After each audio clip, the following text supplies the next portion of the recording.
Shopify grows with your business no matter how far or big you grow. From the launch your online shop stage to the first real life store stage, all the way to the did we just hit 1 million orders stage? Shopify is there to help you grow. Whether you're selling your fans' next favorite shirt or an exclusive piece of podcast merch, Shopify helps you sell everywhere. From their all-in-one e-commerce platform to their in-person POS system, wherever and whatever you're selling, Shopify's got you covered. Sign up for a $1 per month trial period at shopify.com/income, all lowercase. Go to shopify.com/income to grow your business no matter what stage you're in.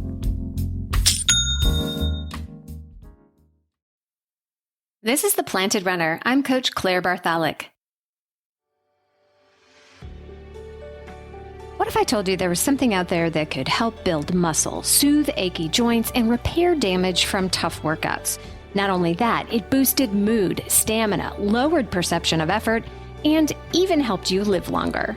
I'm sure you'd say that sounds too good to be true. And then you'd probably say, how much is it and where can I get it? But it's not a fancy new supplement. And you can get as much as you want, completely free. Of course, I am talking about sleep. Now, before you roll your eyes and say, yeah, everyone knows sleep is good for us, are you really getting enough as an athlete? In our time-crunched hustle culture, sleep is often the first thing that is sacrificed in our busy lives, even though, by far, it is the most important thing we can do for our health and fitness. So, how do you know if you're really getting enough? Let's find out.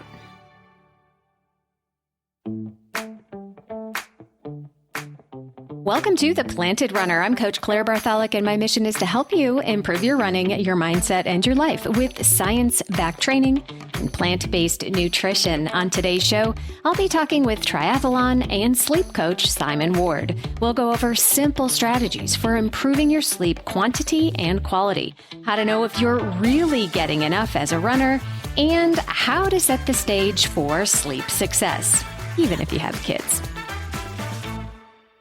Simon is a British triathlon coach, and he has been for nearly 30 years, but he no longer calls himself that. Instead, he's a life coach for people who run, bike, and swim because it takes a lot more than good training to be your best, and great sleep is one of those things. Of course, don't forget to stay tuned all the way to the end of the episode for another Mental Strength Minute. Fortify your mind in 60 seconds or less. And now, here's my conversation with sleep coach Simon Ward. Welcome to The Planted Runner, Simon. Hello, Claire. Nice to see you again. Yes, nice to see you. So the reason I wanted to have you on, I mean, we can talk about a lot of subjects since you're a triathlon coach, but the subject I really want to get into today is sleep. We all know we need more sleep. We all know that most of us don't get enough. This is something I don't think anybody out there is like, really? I didn't know sleep is important. Everybody knows this, but we're not getting enough. So how do we know how much is okay? Is the old 8-hour thing, is that real? Or can you break that down for us? I'm not sure where the 8-hour thing came from. I mean, if you did a poll of Olympic athletes in Paris last week, you'd probably find that most of them there are getting at least 8 hours. Some will say I'm getting 9, 10, 11, 12. I know Paula Radcliffe, who you'll recognize as a top marathon runner, when she was competing, used to say she slept for 12 hours a day, and she was world class at sleeping as well as running. Yeah. I do agree with you, though, that most of the folks I deal with are not getting anywhere near 8 hours, and they will say, well, I can get by on 6 hours, but if you want to perform as a runner, then getting by isn't the same as thriving, right? It's surviving. Exactly. I think there's some people out there, it's in our culture, our hustle culture, that say, oh, I don't need much sleep, or I'll sleep when I'm dead, or, like that kind of thing. It's like a badge of honor. It's like we're working harder or something if we don't sleep enough. What do you think about that mentality? Yeah, well, sleep when you're dead, that can be a self-fulfilling prophecy if you don't get enough sleep, right? Right, for sure. They did a study in one of the American universities where they took people away from their normal environment and out into the backwoods, and they were camping. And so they would wake up to the normal daylight and they would go to sleep with the onset of darkness. They would sit by a campfire, so the only light that they had was candles and the fire. And there would be folks there that say, well, I'm an owl. I get up late and I sleep late naturally, and so I don't go to bed until 1 o'clock, which was probably an excuse for watching Netflix or doom scrolling on your phone. Right.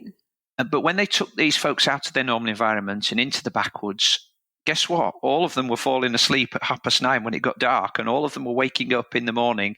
And I think all of them were saying, actually, I had a really great night's sleep because my mind wasn't full of all of the stuff that I'd been scrolling away at. So I feel like modern society's interrupting our sleep quality and quantity quite a lot, really. And the puzzle for folks like us trying to help people to get their best performances, how do we counteract that? What habits can we teach folks that helps them to get more sleep?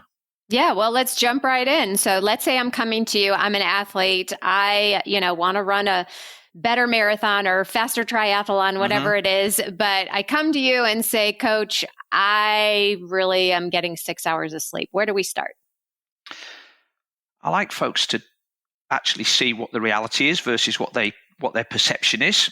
The same with diet, the same with training. Let's actually document what's happening. Tell me what happens during your day from the moment you get up. What do you do with that time when you get up to when you go to work? What do you do during the day at work?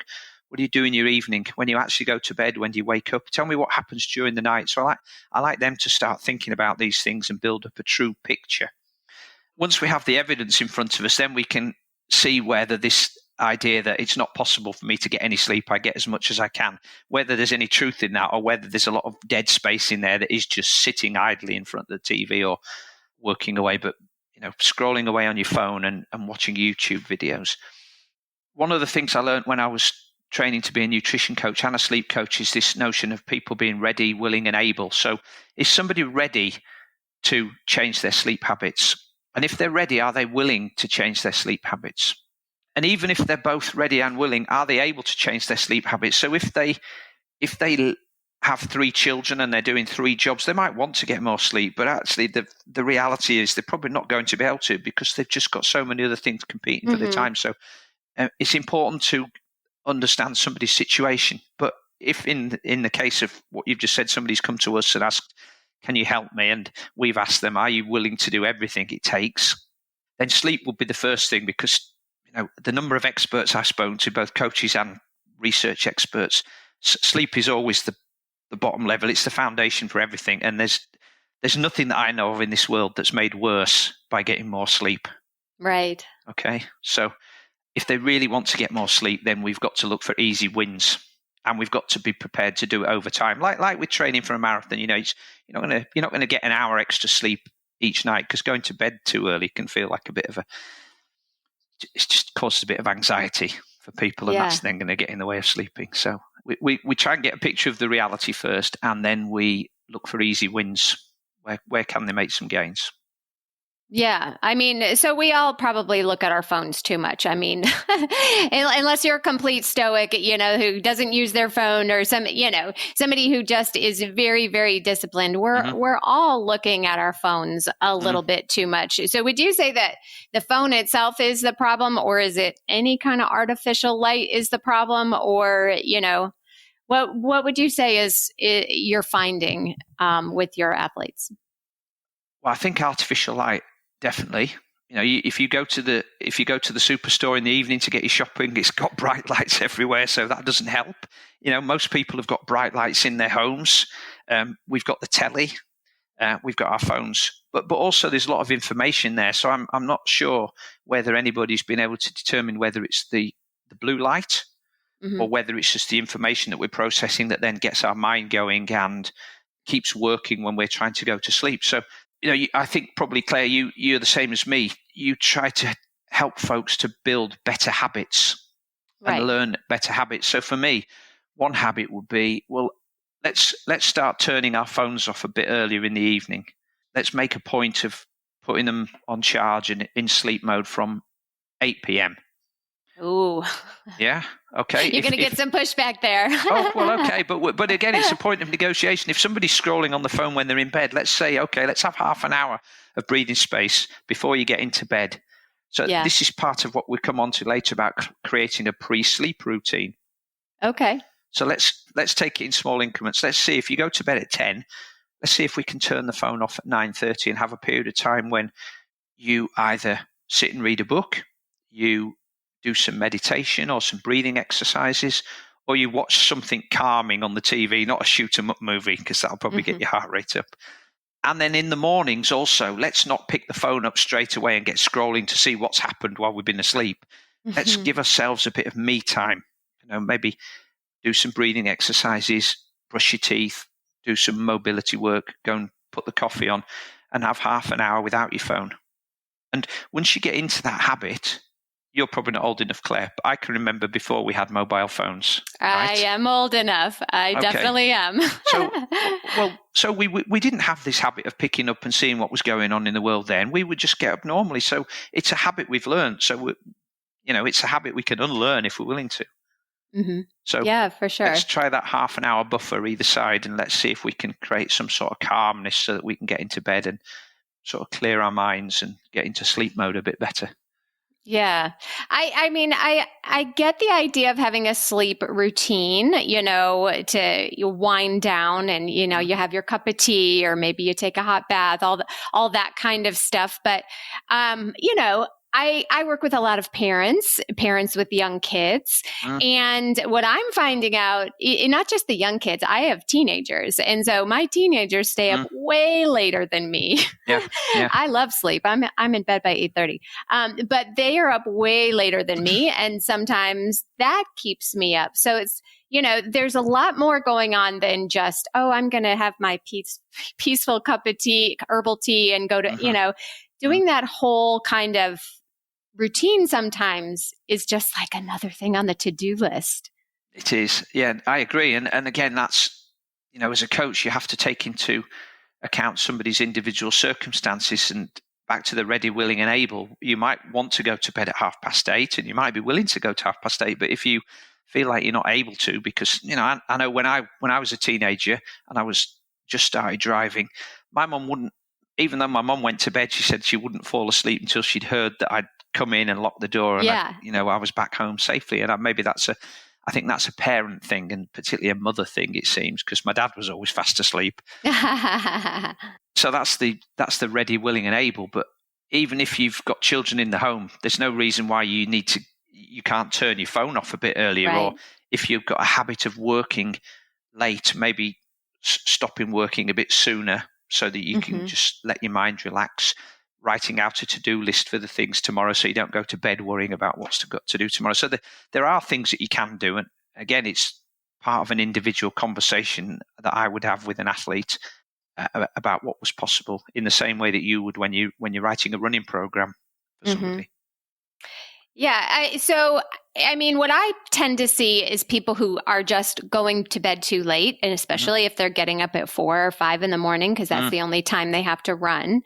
We definitely see that a lot, but I work with a lot of people in their 40s and 50s and beyond, and we're waking up in the middle of the night, for various reasons.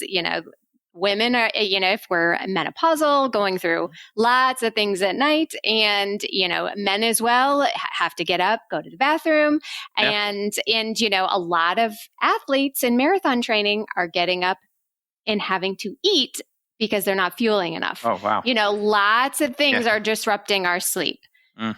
So any advice for those disruptions? Yeah, that not fueling enough one is common, but I think that's a whole nother conversation that we can disappear down about low energy availability and the types of foods people are eating and when they're eating and what other habits and goals they're trying to achieve. Back to the sleep, if you're an athlete and you're in training, you're probably trying to stay hydrated. I think we talked about that on my podcast about being hydrated. It's really important. But the one consequence of being hydrated is it needs to come out the other end as well. And that might mean that you're going to wake up in the middle of the night. But waking up in the middle of the night is natural. We go through sleep cycles, and if your bladder's full and you're at the end of a sleep cycle, there might be a point when you just sort of temporarily wake up when you think, actually, I need to go to the bathroom. So that's a normal part of the sleep cycle, and it's not the end of the world. I think where I find that most folks have problems is then when they wake up, they then can't get back to sleep, and that's what's frustrating for them. And so I found that one of the best policies is just if you start thinking about things, you've got to try and turn that off somehow. So emptying your mind, doing some breathing, just trying to be relaxed, not worrying about falling asleep. If you're relaxed, you will fall asleep. If you're awake for 20 minutes, you're still resting. You may even be in the earliest stages of sleep, not deep sleep, but you may not be awake, but you may be aware of what's going on. So you might be able to hear noises. You might be able to hear your partner if they snore a bit. So you're entering sleep, but that can be frustrating for folks. But if they know how sleep works and what's going to happen, I think that's relaxing for people, just to know that it's okay to wake up. I feel like there are some techniques that you can use if you're struggling to sleep, like Matthew Walker, wrote the book Why We Sleep, talks about thinking about going on a journey. So like a favorite walk. So imagine yourself putting your boots on and your coat and going outside and locking the door and heading off down the street and, walking down into the woods and, imagining all the things that you hear and see. Most people will be asleep before they've got that far into their journey. Right. More interesting than counting sheep, right? Well, yeah, the problem with counting sheep is if you think you've got 400 and then you can't find one, then you stay awake worrying about where it's got to. Yeah. So I mean, what are some other tips? You mentioned breathing exercises. What would you recommend? So it's the middle of the night. I'm up. I can't sleep. I try to walk in the woods mentally. That doesn't work. What's the next trick? Well, there's lots of different ways you can do deliberate breathing practice. One is the box drill. So you breathe in for 4, which is like one side of a square, and then or one side of a box, and then you hold your breath for 4. And then you breathe out for 4, and then you hold your breath for 4. So each of those 4 actions is one side of the box, and you just keep imagining yourself drawing the box. Another way is to breathe in slowly for a count of 3, and then breathe out for a count of 4. Lots of variations on that. It's really about trying to divert your mind away from whatever is on your mind to focusing on something more relaxing. I think the other thing as well is that, just because you're not asleep, it doesn't mean you're not relaxing. So you'll have runners that are preparing for a marathon. During the day, they may not be asleep, but if you said to them, right, what I want you to do is I want you to go and put your feet up, and I want you to go and read a good book, and I want you to just relax. That period of just lying there and being relaxed rather than doing something still puts you into a parasympathetic rest and digest state, even if you're not actually sleeping. So I don't think it's anything to be concerned about if you can't get to sleep. What's concerning then is if you get up and start filling your day, the middle of the night with something. I think Matthew Walker does say, and so does several other sleep experts, if you really can't sleep, then rather than getting frustrated, go and find a quiet spot and sit and read a book, because eventually you'll fall asleep. So, there's always an emergency get out if things aren't going well. So how do we know how much sleep we're getting? So, like you said, it might be 8 hours, it might be 10 hours or 12 hours, or it actually might be 6 or 7 for some short sleepers. How do we know, okay, yes, I have gotten enough sleep? Is it when we're just not tired? I mean, what is the definition of enough sleep? Well, again, it's an individual thing. Yeah. I have a chap that I coach, and I've been working with him for 20 years, and he was one of those very busy entrepreneurs that you talked about, with children, working 80 to 90 hours a week and getting up at 4 a.m., 4:30, and he still follows that habit now, and he'll go to bed at 10 o'clock, and he says, I get 6 hours really good sleep every night, and I feel great on it. Now, if somebody tells me that they're following a particular course of action regularly and they feel great, I can't really argue with that. Right. Whatever the data might say, I have to go on what they're telling me. But for most people, there are 2 ways now. The first is the old school way. You can ask yourself some questions.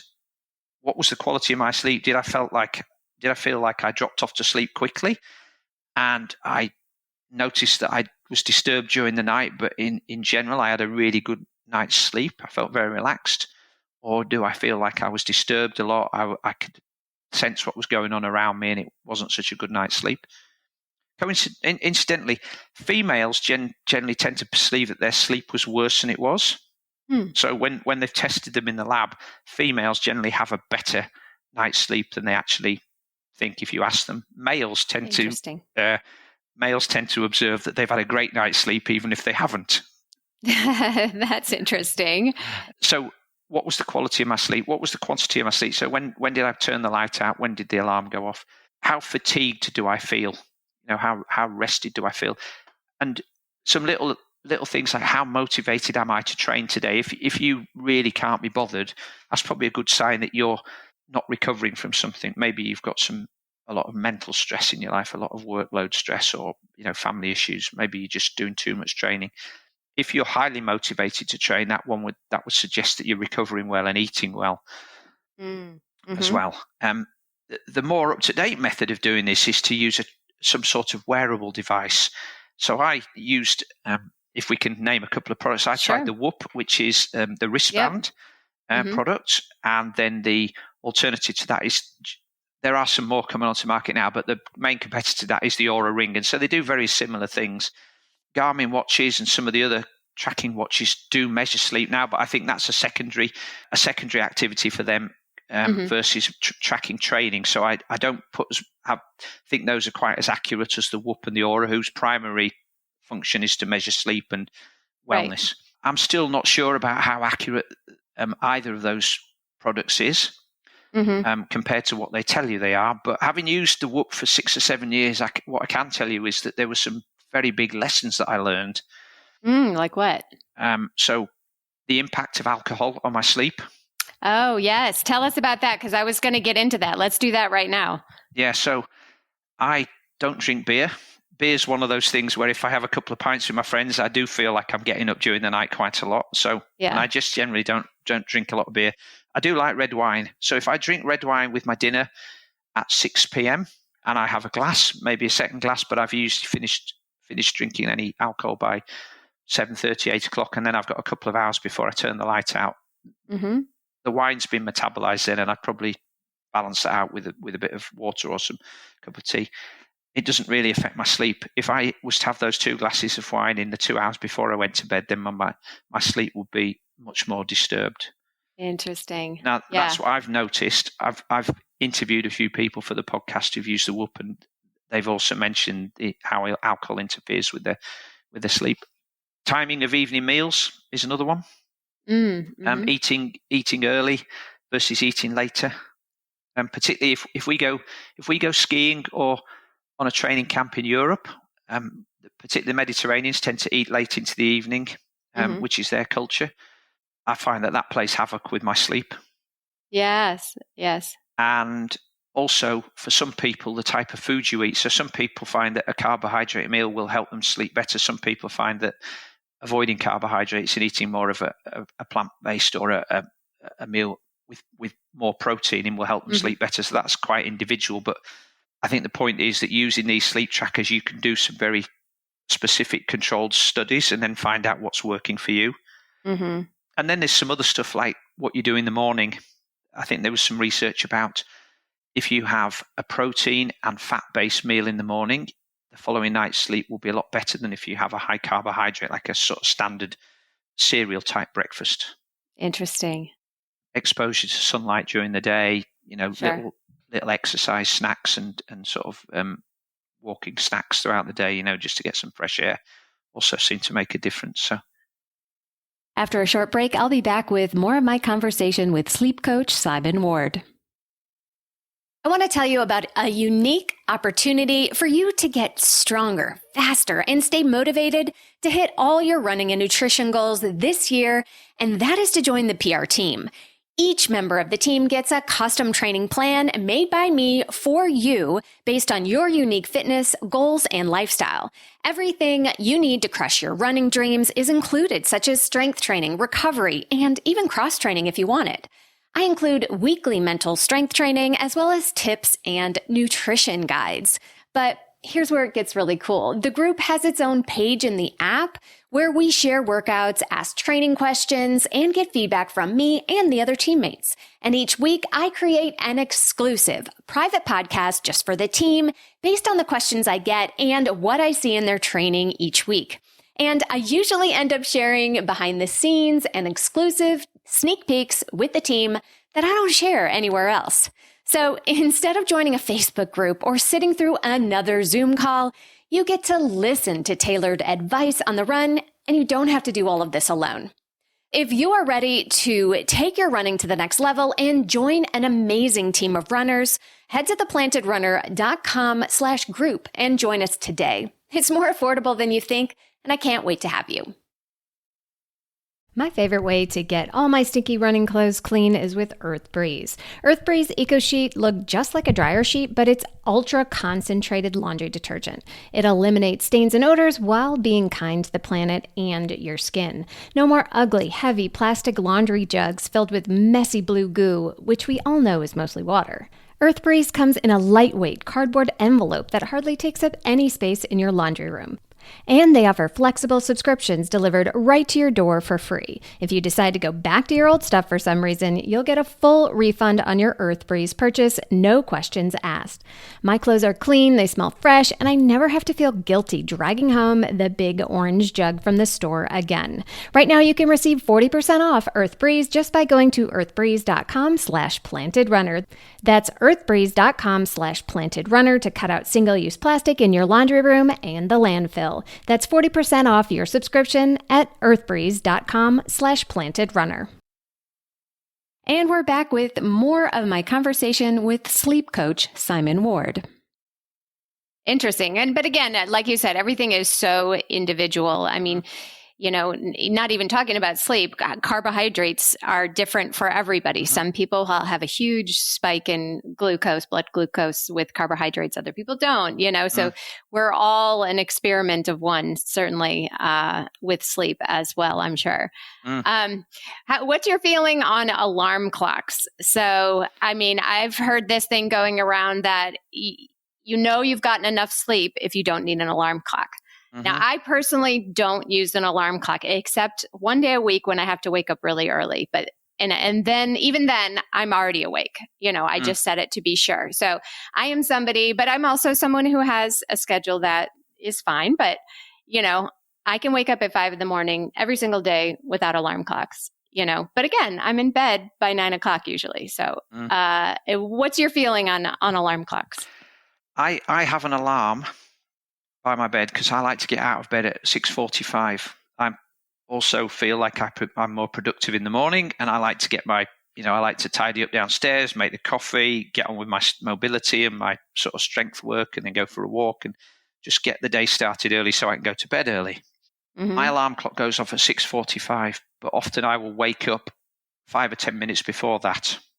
And we use a white noise machine now, and I wear an eye mask because in the summer in the UK where we live gets light very early, and so I'll wake up at 4:30 if when we've got the parakeets outside and the magpies squawking away and the sunshine coming through the window. So I keep the room as dark as possible. But there's very few occasions where I'm actually being woken up by the alarm. I'm normally awake and sort of already anticipating it. So I think there's some substance to not using one. But I feel like for those people who have a schedule, there might be also the anxiety which will interfere with their sleep if they're worried about missing the alarm and missing their appointment. So it's a balance again. Yeah. What about napping? Are you pro napping? Yeah. I mean, I don't nap myself because I feel that's another one of those things that indicates to me that I'm getting enough sleep, because I don't ever feel if I was to sit down now, it's 4:30 here now. If I was to sit down after we finish this call, I wouldn't feel like, I need to just shut my eyes for 10 minutes. Very occasionally, but it's not a habit. If folks feel like they're not getting enough sleep, then there's a lot of evidence pointing to the fact that naps will help you to maybe redress the balance a little bit. So they're not hindering your sleep at night if you take a nap during the day? No, they shouldn't do. And I think once it's all about getting into a habit as well of napping.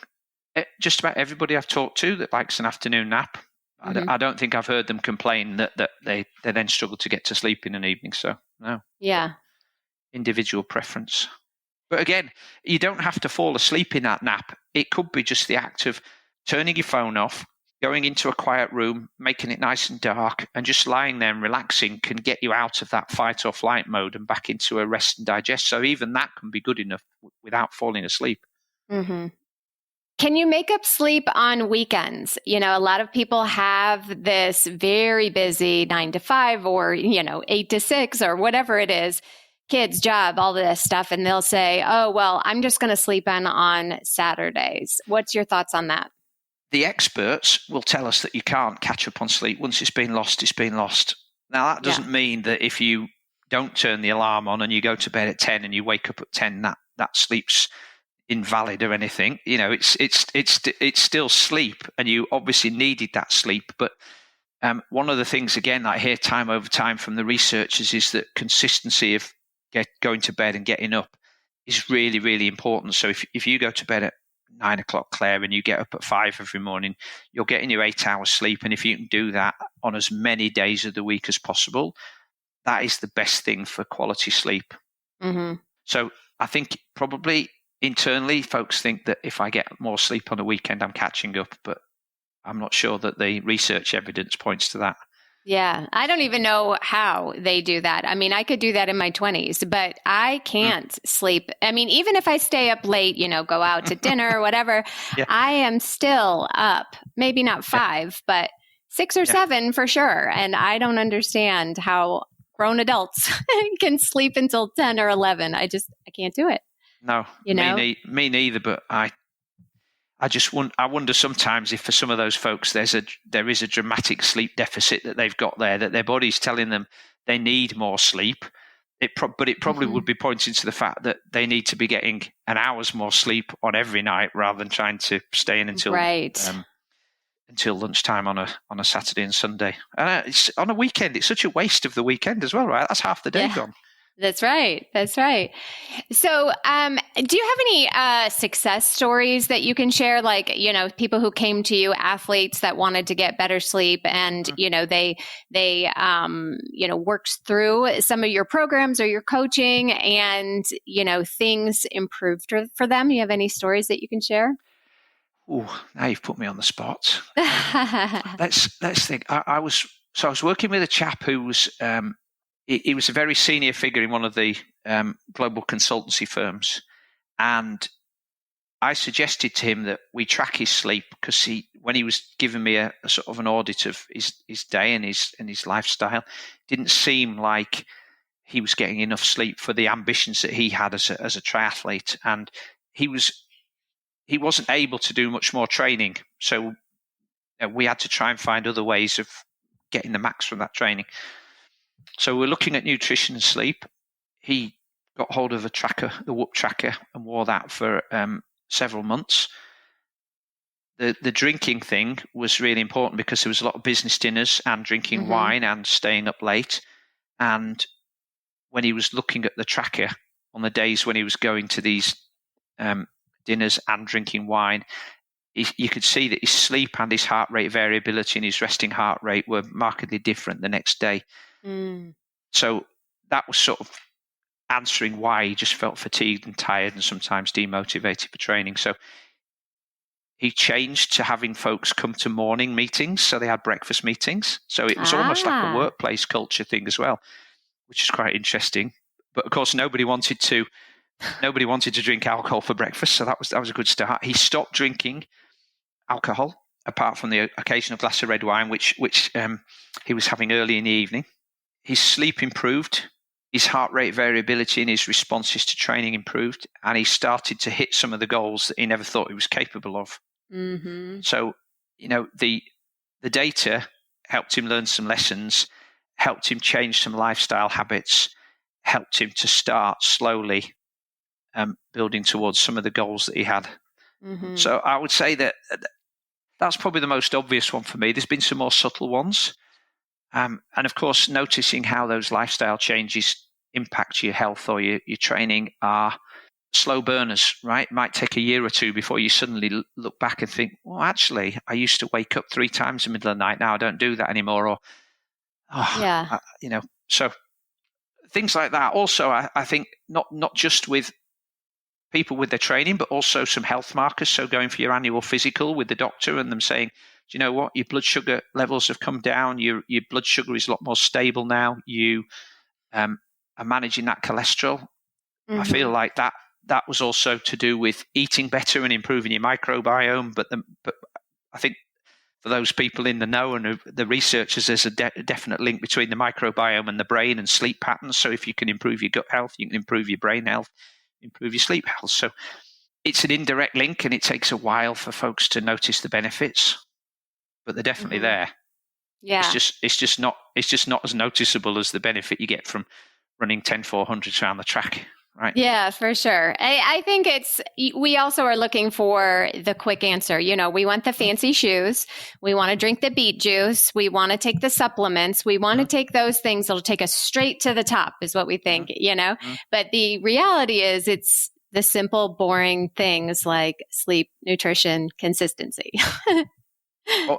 All the time. And, yeah, it's not just you and I as coaches that are promoting that. It's what the researchers tell us and the experts look, all day long, sleep, best recovery tool you can get. It's free.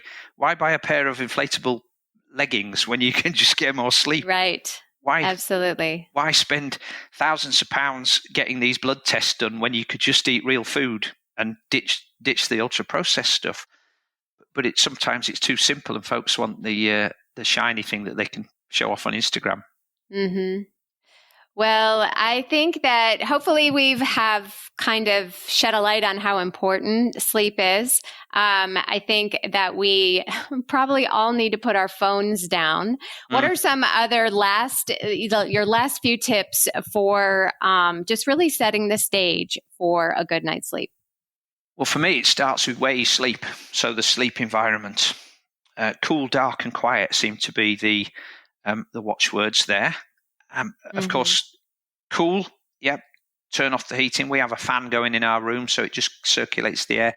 We keep the windows open. Now, if you live in an urban environment, keeping the windows open perhaps isn't a solution. But we have people. It's quite a quiet area where I live, but people do walk past with their dogs after I've gone to bed, or they walk past on the way home from the pub. And so sometimes, because we're by the water, if they're talking loudly, that can be disturbance. So we have a white noise machine or some noise cancelling headphones if you feel comfortable with those. So cool, dark, and quiet. I think one sleep expert told me that the bedroom should be for sleeping and sex, and that's it. So no computers, no televisions, no clutter, just a nice bed, and nice, comfortable surroundings where you feel nice and relaxed and not tense because you have to pick your way through all the junk on the floor and trip over all the leads.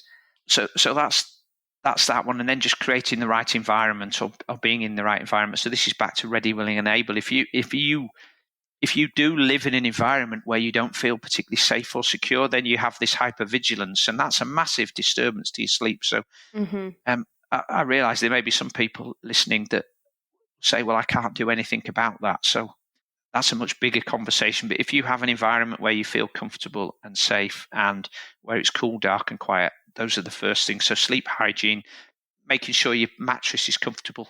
Again, I have to tear my hair out when triathletes tell me they're willing to spend £5,000 on a new bike, but they wouldn't be willing to spend any more than £500 on a mattress where they're going to spend a third of their life. It seems like an imbalance of investments.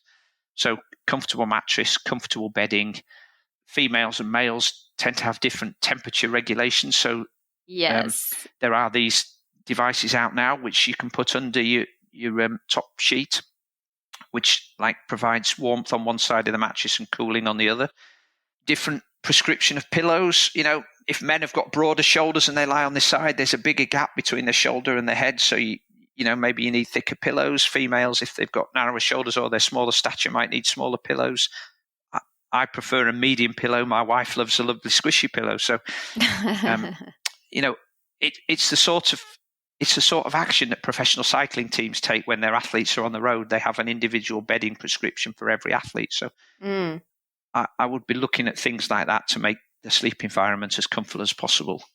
So quite a few things you can do to at least get a start. And if you can improve your sleep by a few percent every week, in a year's time, you might have found the right solution. Yeah, absolutely. And that's good for your training and the rest of your life. Well, let me ask you a question, Claire, because you're sure. As the podcast host, you're always asking the questions. What you clearly value your sleep as an athlete and a sort of engaged human being. What have you done to improve your sleep habits and your sleep environment?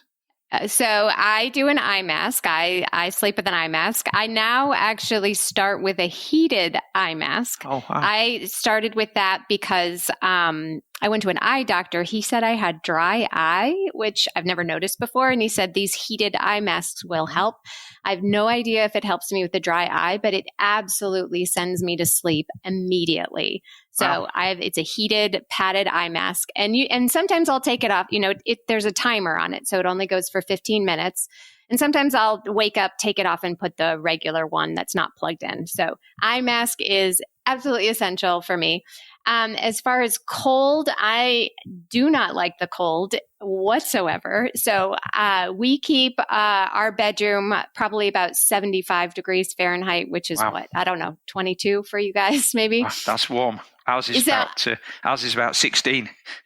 No, thank you. I would die. It's 16 Celsius, that's like 60 degrees or something like that Fahrenheit. No way. That sounds terrible. I live in the south of the United States, so it's hot and humid here all the time, which is perfect for me.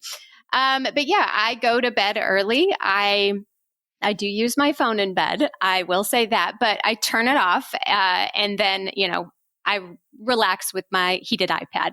But then I'm usually up. But, sometimes I do wake up in the middle of the night, use the bathroom, go back to sleep. I usually don't have something that's keeping me up in the middle of the night. But then, like I said, I usually wake up naturally. And I have found, like you said, as I've gotten older, wine affects me so much more than it used to. So, 2 glasses and my sleep is definitely altered for sure. I haven't really thought about the timing of it, though, whether I have it early with my meal or closer to bed. So I'll have to look at that. But in general, I know that if I'm going to indulge in a glass of wine, I am paying the price. So I am doing that less often because it costs a lot more these days. So, but yeah, sleep is super important to me. I love sleeping. I don't know. It's the key to making me a pleasant person.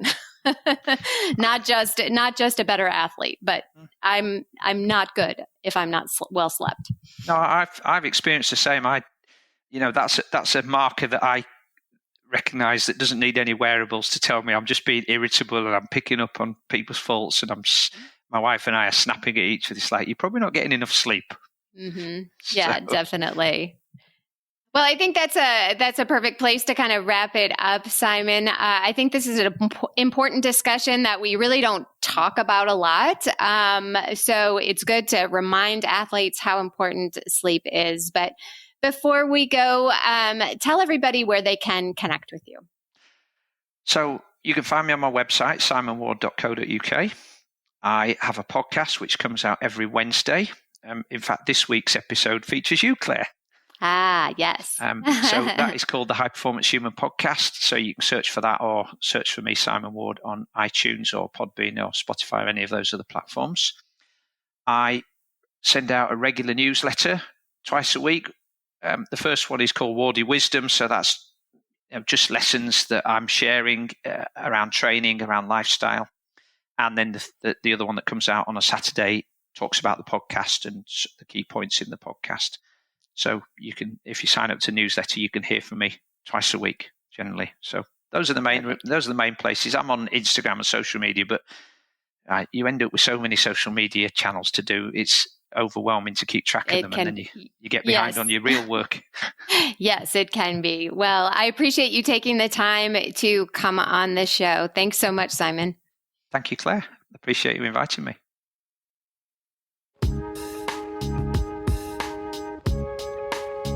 And now it's time for the Mental Strength Minute. Fortify your mind in 60 seconds or less. Today's topic is be curious.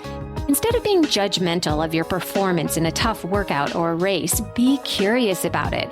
Ask yourself, were there things out of your control that made the run tougher? Was your prep that day where it needed to be? Are there events in your life that are showing up in your running today?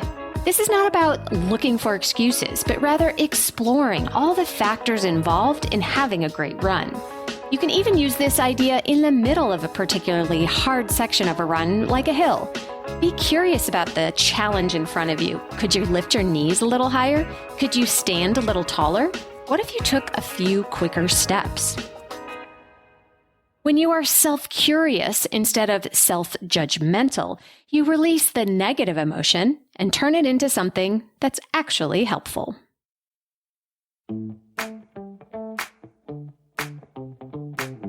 Thank you for listening to The Planted Runner, part of the Evergreen Podcast Network. Don't forget that you can win free access to one of my Sprint Session masterclasses just for writing an Apple Podcast review. So be sure to write yours right after your run today. Reviews are the #1 way to boost this show's reach, and it's a great way to tell me what you'd like to hear next because I read every single one. Have a great run today. Women's Running Stories, where we explore the intersection between running and life. Because every woman who is committed to a running journey has a story to tell, and this is where you'll find those stories. I am host and producer Cherie Louise Turner. I'm a 53-year-old runner, and together with original music by musician and runner Cormac O'Regan, we bring these inspirational stories to life. Please join us to fuel your adventures.